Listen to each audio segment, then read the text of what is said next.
नमस्कार मित्रों, मैं हूं डॉक्टर हरिनिवास। देखते हैं दूसरा भाग यक्ष और युधिष्ठिर के प्रश्नोत्तर का। यक्ष युधिष्ठिर से कहते हैं, किंस्त्विद एक पदम धर्म्यम, किंस्त्विद एक पदम यशः, किंस्त्विद एक पदम स्वर्गम, किंस्त्विद एक पदम सुखम। धर्म का एकमात्र साधन क्या है, यश का एकमात्र साधन क्या है, स्वर्ग का एकमात्र साधन क्या है, और सुख का अगर एकमात्र साधन हम आपसे पूछें तो वो क्या है। तो युधिष्ठिर कहते हैं, दाक्षमेकम पदम धर्म। दक्षता ये धर्म का सबसे बड़ा साधन है। आपको आपके कर्तव्य का पालन करना है। अगर आपका कार्य कौशल्य उत्तम है, आपका धर्म फटाफट पूर्ण हो जाएगा।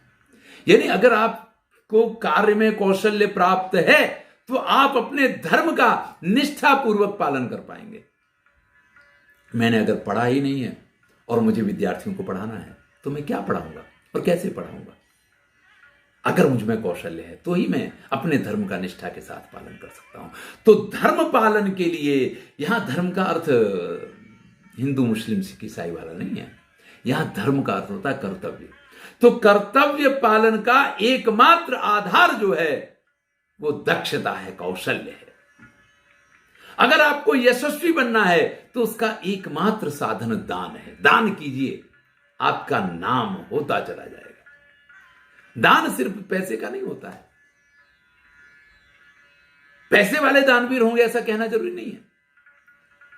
दान को और पैसे को लेना देना नहीं है। श्रम दान किया जा सकता है, शिक्षा दान किया जा सकता है, बहुत सारे प्रकार के दान हैं जो किए जा सकते हैं।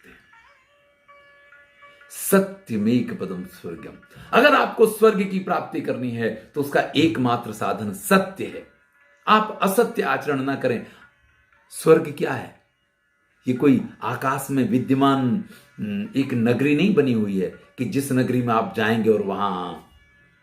स्वर्ग का अर्थ है जहां ना चिंता हो, ना फिक्र हो, किसी प्रकार का दुख नहीं हो। इस प्रकार का आपका जीवन स्वर्गीय जीवन है। और आप लगातार चिंताओं में डूबे हों, आप परेशानियों से घिरे हुए हों, तो यह जीवन आपका नरकीय जीवन है। तो अगर आपको स्वर्गीय जीवन चाहिए तो सत्यम एक पदम, एकमात्र सत्य का आचरण कीजिए, आपको कोई समस्या नहीं होगी। शील मेक पदम सुखम। और चारित्र यही सुख का सबसे बड़ा साधन है। व्यक्ति का चारित्र उत्तम होना तो उसको और किसी चीज की जरूरत नहीं है, वही उसके सुख का सबसे बड़ा साधन होता है। किम नु हित्वा प्रियो भवति, किम नु हित्वा न शोचति, किम नु हित्वा अर्थवान भवति, किम नु हित्वा सुखी भवेत। भाई कौन सी ऐसी वस्तु है जिसका परित्याग करने से मनुष्य प्रिय हो जाता है? कौन सी ऐसी चीज है जिसका परित्याग करके व्यक्ति शोक रहित हो जाता है, दुखों से मुक्त हो जाता है? कौन सी ऐसी चीज है जिसका परित्याग करने से व्यक्ति धनवान, श्रेष्ठ, अर्थवान हो जाता है? वास्तविक परित्याग का फल उसको मिलता है। और कौन सा ऐसा है कर्म है या कौन सी ऐसी चीज है जिसका परित्याग करने से व्यक्ति सुखी हो जाता है?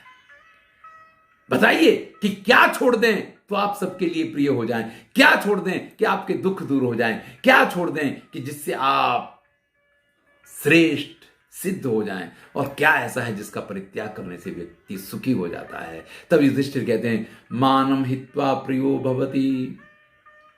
आप अपने मान का परित्याग कर दीजिए, अहंकार का परित्याग कर दीजिए, आप सबके लिए प्रिय हो जाएंगे। क्रोध का परित्याग कर दीजिए, आपको कभी दुख ही नहीं उठाना पड़ेगा। क्रोधम हित्वा न शोचति, काम हित्वार्थवान भवति। कामनाओं का परित्याग कर दीजिए, आपको सभी प्रकार की सिद्धियां अपने आप प्राप्त हो जाएंगी। हमारी स्थिति कैसी है कि हम जीवन में एक कार्य पूर्ण नहीं होता है, उससे पहले दूसरी अभिलाषा सामने खड़ी होती है, दूसरी कामना सामने खड़ी होती है। तो हम कभी अर्थवान हो ही नहीं पाते हैं कि हमारी सारी इच्छाएं पूर्ण हो गई, ऐसी कोई स्थिति आती ही नहीं है। अगर हम कामनाओं का परित्याग कर दें तो हम अर्थवान हो जाएंगे। लोभम हित्वा सुखी भवेत। और जो व्यक्ति लोभ का परित्याग कर देता है वो इस संसार में परम सुखी हो जाता है। मानम हित्वा प्रियो भवति। मान का परित्याग करने से प्रिय हो जाता है, क्रोध का परित्याग करने से व्यक्ति को दुख नहीं उठाने पड़ते हैं, और कामनाओं का परित्याग करके व्यक्ति सिद्ध हो जाता है, और लोभ का परित्याग करने से व्यक्ति हमेशा के लिए सुखी हो जाया करता है। यक्ष कहता है कि किमर्थम ब्राह्मणे दानम, किमर्थम नट नर्तके, किमर्थम चैव भृत्येषु, किमर्थम चैव राजसु। हे युधिष्ठिर, ये बताइए कि लोग ब्राह्मणों को दान क्यों देते हैं, लोग नट नर्तकों को दान क्यों करते हैं, लोग सेवकों को धन क्यों देते हैं, और राजा को धन क्यों दिया जाता है। तब युधिष्ठिर कहते हैं धर्मार्थे ब्राह्मणे दानम। जो व्यक्ति धर्म की कामना रखते हैं वो ब्राह्मण को दान करते हैं। यशो अर्थम नट नर्तके, और जो यश की कामना करते हैं वो नट और नर्तकों को दान देते हैं। ध्यान दीजिएगा, ब्राह्मण को दान नहीं, वो सबसे गाने नहीं जाएगा कि उनने मुझे ये दिया, ऐसे दिया, वैसे दिया। लेकिन नट और नर्तकों को, इनको जब आप बुलाएंगे और पैसा लुटाएंगे तो दूसरी जगह जहां जाएंगे वहां भी गा गा के सुनाएंगे कि अरे साहब हम फलानी जगह गए थे, वहां ऐसे हमको, हमारे ऊपर ऐसे पैसा लुटाया गया। तो यशस्वी बनने के लिए नट नर्तकों के ऊपर पैसा लुटाया जाता है। भृत्येषु भरणार्थम वा, सेवकों को धन इसलिए दिया जाता है कि उनका भरण पोषण हो सके, उनका घर परिवार चल सके। भयार्थम चैव राजसु, और राजा को लोग टैक्स सिर्फ भय के कारण देते हैं। कोई भी व्यक्ति जो राजा को कर देता है वो भयवश देता है, इसके अलावा और कोई कारण नहीं है कि राजा को लोग बाग कर दें। मृतः कथम स्यात् पुरुषा, कथम राष्ट्रम मृतम भवेत, श्राद्धम मृतम कथम वा स्यात्, कथम यज्ञो मृतो भवेत। भाई किसके कारण व्यक्ति की मृत्यु मानी जाती है, किसके कारण राष्ट्र की मृत्यु मानी जाती है, कौन सा ऐसा कारण है जिससे किया हुआ श्राद्ध जो है वो निरर्थक हो जाता है, और यज्ञ की मृत्यु किसके कारण मानी गई है, यानी ये सारी चीजें निरर्थक कैसे होती हैं। तो कहते हैं मृतो दरिद्र पुरुषो, जो व्यक्ति दरिद्र होता है वो व्यक्ति मृत के समान है। मृतम राष्ट्रम अराजकम, और जिस राष्ट्र का राजा नहीं होता है उस राष्ट्र का नाश हो जाता है। मृतम अश्रोत्रियम श्राद्ध, जो श्राद्ध बिना ब्राह्मण के किया जाए वो श्राद्ध बेकार होता है, व्यर्थ होता है। मृतो यज्ञस्व दक्षिणा, और आप कोई भी यज्ञ, कोई भी अनुष्ठान कर लें, अगर आप दान दक्षिणा नहीं देते हैं तो आपका वो यज्ञ अनुष्ठान निरर्थक हो जाता है। कहा शत्रु दुर्जय पुंसाम, मनुष्य के लिए कौन सा शत्रु ऐसा है जिसपे वो विजय प्राप्त करना उसके लिए अत्यंत कठिन है। कश्च व्याधि अनंत कहा, और किसकी रोग का नाश नहीं हो सकता है, किसका रोग अनंत काल के लिए है। कीदृशस्य स्मृतः साधु, किसको साधु कहा जाता है, असाधु कीदृशा स्मृता, और असाधु किसको कहा जाता है। तब युधिष्ठिर कहते हैं क्रोधा सुदुर्जय शत्रु, क्रोध व्यक्ति का ऐसा शत्रु है कि जिसको पराजित करना बड़ा कठिन है, जिसको पराजित नहीं किया जा सकता है, बड़ा कठिन कहा। लोभो व्याधि अनंत कहा, और लोभ व्यक्ति का ऐसा रोग है, ऐसी व्याधि है लोभ जो अनंतक है, जो कभी समाप्त नहीं होता है। ये व्याधि ऐसी है, लोभ का रोग जिसको लग गया वो बस लोभ के कारण ही मर जाएगा, लेकिन इसका इलाज नहीं है। सर्वभूत हितः साधु, जो सभी लोगों के कल्याण में लगा रहता है उसको साधु कहते हैं। असाधु निर्दय स्मृता, और जो निर्दयी होता है वही इस संसार में असाधु है। हे राजन, मोह किसको कहते हैं, हे राजन मान किसको कहते हैं, हे राजन आलस्य क्या है, और हे राजन दुख क्या है, इसका जवाब दीजिए। तो युधिष्ठिर कहते हैं मोह ही धर्म मूढ़त्वम, धर्म के विषय का अज्ञान यही सबसे बड़ा मोह है। हम मंदिर और मस्जिद के लिए लड़ जाएं, इससे बड़ा मोह और कुछ हो ही नहीं सकता है। कर्तव्य के प्रति निष्ठा यही सबसे बड़ा ज्ञान है। हिंदू हो, मुसलमान हो, किसी भी जाति का व्यक्ति, उसको अपने कर्तव्य के प्रति निष्ठावान होना चाहिए। इसके अलावा धर्म के बारे में अज्ञानता यही सबसे बड़ी मूर्खता है, यही सबसे बड़ा मोह है। मानस्त्वात्माभिमानिता, और जो अहंकार है वही सबसे बड़ा मान है। वास्तव में तो आत्म अभिमान जो है उसको मान माना गया है। लोग अहंकार को मान मानते हैं और इसके चक्कर में सब कुछ कमा देते हैं। आत्मविश्वास जो है वो वास्तविक सम्मान है। अहंकार, ये सम्मान नहीं हो सकता, ये मान नहीं हो सकता। धर्म निष्क्रियता आलस्य, अपने कर्तव्य के प्रति आलस्य करना, यही उसके प्रति अकर्मण्यता, यही सबसे बड़ा आलस्य है। आलस्य क्या है? तो धर्म के प्रति अकर्मण्यता, अपने कर्तव्य का पालन ना करना, यही सबसे बड़ा आलस्य है। और अज्ञानता, यही सबसे बड़ा दुख है। बहुत से लोग सिर्फ इसलिए दुखी होते हैं क्योंकि उन्हें दुख और सुख का अंतर ही पता नहीं, उन्हें यही नहीं मालूम है कि दुख किसको कहा जाएगा और सुख किसको कहा जाएगा। कहा पंडितापमान ज्ञेयो, हे युधिष्ठिर, किस व्यक्ति को पंडित मानना चाहिए? नास्तिका कहा उच्यते, और कौन नास्तिक होता है? को मूर्खा कस्य कामा स्यात् को मत्सरा इति स्मृता। कौन मूर्ख है, किसको कामना कहेंगे और किसको मात्सर्य कहते हैं? आप सब मुझे बताइए। युधिष्ठिर कहते हैं धर्मज्ञः पंडितो ज्ञेयो, जो धर्म का जानकार है वही पंडित है। नास्तिको मूर्ख उच्यते, जो मूर्ख है वही सबसे बड़ा नास्तिक है। जो नास्तिक है वही मूर्ख है। जो ये मानते हैं कि नहीं साहब, ईश्वर जैसा कुछ होता ही नहीं है, जो हम करते वही होता है। कुछ लोग, मैं बच्चों की बात कर रहा हूं, बड़े बुजुर्ग तो समझदार हो गए हैं, वो ये समझते हैं कि हम पढ़ रहे हैं, इसकी वजह से हम श्रेष्ठ हैं, हमें बहुत कुछ आता है इसलिए हम श्रेष्ठ हैं। यह आपकी भूल है। वास्तविकता यह है कि श्रेष्ठता आपके पूर्व जन्म के कर्मों के कारण आपको प्राप्त हुई है। अब इस जन्म में अगर आप अच्छे कर्म करते रहेंगे तो आपकी ये श्रेष्ठता बनी रहेगी। आप ये नहीं सोच सकते हैं कि आप मंदिर नहीं जाते हैं फिर भी आपको कोई समस्या नहीं है, फिर भी आप देखो हर तरीके से सुखी हैं, मंदिर जाके क्या फर्क पड़ जाएगा? भैया कोई फर्क नहीं पड़ जाएगा, मैं भी इस बात को मानता हूं, लेकिन ये भावना जो है ये आपको ले डूबेगी। मंदिर जाने से, दान धर्म करने से आपका जो बैंक बैलेंस जिसको आप इस समय उपयोग कर रहे हैं वो खत्म नहीं होता है, वो बैंक बैलेंस आपका बढ़ता रहता है। तो जो अच्छे पदों पे हैं, जो अच्छे कार्य करते हैं, जिनको श्रेष्ठ सुखों की प्राप्ति हुई है, उनको इस चीज को समझना चाहिए। नास्तिक होने से कोई सुख नहीं है, तो मूर्ख है जो नास्तिक है। कामा संसार हेतुश्च, संसार की तरह तरह विषयों की कामना करना, यही सबसे बड़ा काम है। हृतापो मत्सरा स्मृता, और व्यक्ति के मन में जो हृदय की जलन है उसका कारण उसका मात्सर्य है, उसका अहंकार, उसका अहम, ये उसको ले डूबता है और वो जलन के रूप में उसको अंदर से जलाता रहता है, उसको परेशान करता रहता है, उसके शोक का कारण बनता है।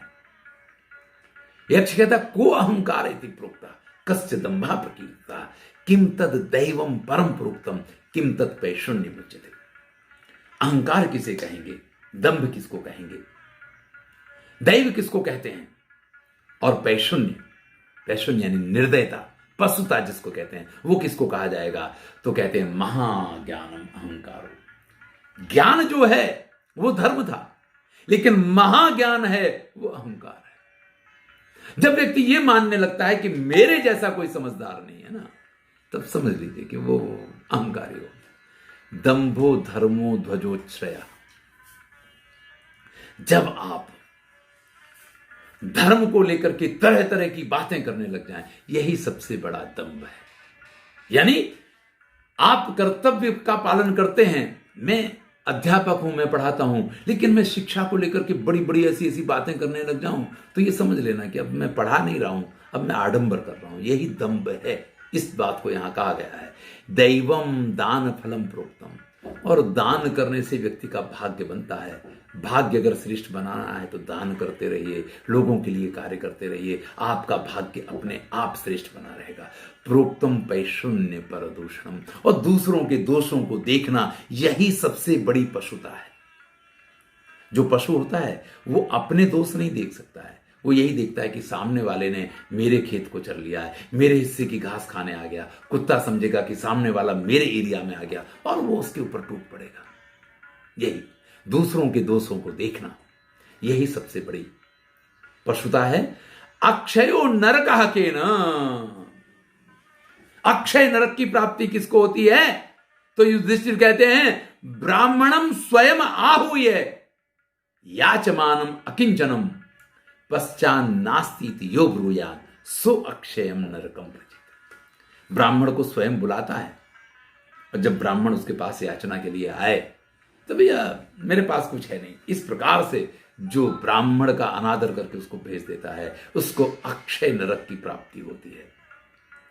वेदेषु धर्मशास्त्रेषु मिथ्या यो वै द्विजातिषु देवेषु पितृधर्मेषु सो अक्षयम नरकम व्रजेत। जो वेदों में कहे गए, धर्मशास्त्रों में कहे गए, ब्राह्मण, देवता, पितृ, इन सब के प्रति मिथ्या बुद्धि रखता है, इन सब की बातों का जो स्वीकार नहीं करता है उसको अक्षय नरक की प्राप्ति होती है। समझ लीजिए, अगर आपको सुखी होना है तो वेदों में कहा गया, धर्मशास्त्रों में कहा गया जो मार्ग है वही आपको सुखी कर सकता है। आप कितने भी मॉडर्न हो जाएं, खानी आपको रोटी ही पड़ेगी। आप सोने के बिस्किट नहीं खा सकते हैं, पार्ले जी ही खाना पड़ेगा। आप कितने भी बड़े हो जाएं, सोने से उसके आभूषण पहन के शरीर की शोभा बढ़ा सकते हैं, तन ढकने के लिए कपड़े की ही जरूरत पड़ेगी। चाहे जितना सोना पहन लें, आप सर्दी से नहीं बच सकते हैं। आप ये नहीं कह सकते कि आप नग्न नहीं हैं, उसके लिए वस्त्र ही पहनना पड़ेगा। तो जो धर्मशास्त्रों ने जिस बात को कहा है, जो लोग उनकी बात का, ब्राह्मणों की बात का, देवताओं के कहे हुए धर्मों का और अपने बड़े बुजुर्गों की कही हुई बातों का जो अनादर करते हैं, वो हमेशा नरक में निवास करते हैं। विद्यमाने धने लोभाद दान भोगे विवर्जिता पश्चान नास्ती यो ब्रूया सो अक्षयम नरकम भवेत्। धन होने पर भी लोभ के कारण जो दान नहीं करता है और जो भोग भी नहीं कर पाता है। देखिए, दानम भोगो नाशा त्रिस्रो गति भवेद वित्तस्य। पैसे की 3 ही गतियां कही गई हैं, दान कर लीजिए, भोग कर लीजिए, नहीं तो नष्ट हो जाएगा। आप भले कहेंगे मैंने अपने बेटे के लिए इकट्ठा कर दिया, अरे पूत कपूत तो क्यों धन संचय, पूत सपूत तो क्यों धन संचय। तो भैया जो दान भी नहीं करता है और भोग भी नहीं करता है, पश्चात नास्ती यो ब्रूयात, और जो हमेशा इसी तरीके से रोता रहता है कि अरे यार है क्या हमारे पास, हम तो वैसे ही गरीब हैं, दुखी हैं, कुछ है ही नहीं, जो कुछ है अरे ऐसा है वैसा है, कभी वो नहीं होता है, तो वो समझ लीजिए कि अक्षय नरक को प्राप्त करता है। उसको कोई इस संसार में सुखी नहीं बना सकता है। ब्राह्मण के संदर्भ में यक्ष प्रश्न करते हैं, राजन कुलेन वृत्तेन स्वाध्यायेन श्रुतेन वा। हे राजन, कुल के कारण कि जिस कुल में जन्म हुआ है, वृत्त के कारण, स्वाध्याय के कारण या श्रुति के कारण, ब्राह्मण्यम केन भवति, ब्राह्मण किससे बना जाता है। तब युधिष्ठिर कहते हैं, श्रृणु यक्षे कुलम तात ना स्वाध्यायो न च श्रुतम। कुल से, स्वाध्याय से या श्रुति से ब्राह्मण नहीं बना जा सकता है। द्विजत्वे चा वृत्तमेव न संशय। व्यक्ति अपने आचरण से ही ब्राह्मण बनता है। देखिए, आचरण में ये सारी चीजें आ जाएंगी। आप कितने भी उत्तम कुल में आपका जन्म हुआ हो, अगर आपका ब्राह्मण का आचरण नहीं है तो फिर आप, तो आचरण से ही व्यक्ति ब्राह्मण बनता है। वृत्तम यत्नेन संरक्ष्य, इसलिए वृत्त यानी अपने आचरण की रक्षा, अपने शील की रक्षा ब्राह्मण को विशेष करके करनी चाहिए। अक्षीण वृत्तो न क्षीणो वृत्तस्तु हतोहता। भाई, आपके जीवन में कुछ भी आपसे छिन जाए, सब कुछ आप प्राप्त कर लेंगे, लेकिन जिसके जीवन से वृत्त, उसका आचरण चला गया, आचरण का नाश हो गया, वो व्यक्ति सब कुछ अपना खो देता है। ब्राह्मण को विशेष करके अपने आचरण की रक्षा करनी चाहिए। पठका पाठकाश्चैव ये चान्य शास्त्र चिंतका सर्वे व्यसनी नो मूर्खा यह क्रियावान स पंडिता। पंडित की व्याख्या करते हुए कहते हैं, पढ़ने वाला, पढ़ाने वाला, शास्त्रों की चिंता करने वाला, ये सभी प्रकार के लोग मूर्ख हैं। जो क्रियावान होता है, आपने क्या पढ़ा, कितना पढ़ा, वो महत्वपूर्ण नहीं है। क्रियावान स पंडिता, अगर आप उसको प्रयोग में ला सकते हैं तो ही आप पंडित हैं। कालिदास ने क्या कहा वो महत्वपूर्ण नहीं है, लेकिन जो उन्होंने कहा अगर आपकी समझ में आ गया है और आप उसका आचरण कर पा रहे हैं तो ही वो महत्वपूर्ण है। बहुत सारे प्रश्न यहाँ पे युधिष्ठिर से यक्ष ने किए हैं, सभी प्रश्नों के जवाब युधिष्ठिर ने दिए हैं। युधिष्ठिर से यक्ष अत्यंत प्रसन्न होते हैं। महाजनो इन गतः सपंथा, ये भी यहाँ की पंक्ति है, क्योंकि धर्म के तत्व जो हैं वो बड़े ही विकट है, बड़े ही सूक्ष्म है। हम नहीं पहचान सकते कि कब कौन सा धर्म अधर्म हो जाता है, कब कौन सा अधर्म धर्म बन जाता है। इसलिए अगर हमें वास्तविक धर्म को पहचानना है तो महाजनों येन गतः स पंथा, महाजन जिस मार्ग पे चलते हैं, श्रेष्ठ लोग जिस मार्ग पे चले हैं, ये पंक्ति यहीं से ली गई है, यक्ष आख्यान की पंक्ति है। अंत में यक्ष कहता है, व्याख्याता में त्वया प्रश्ना यथा तथ्यम परंतप। हे परंतप, आपने मेरे सभी प्रश्नों के उत्तर यथा तथ्य बिल्कुल श्रेष्ठ रूप से दिए हैं। पुरुषम त्विदानीम व्याख्या ही यश्च सर्वधनी नरः।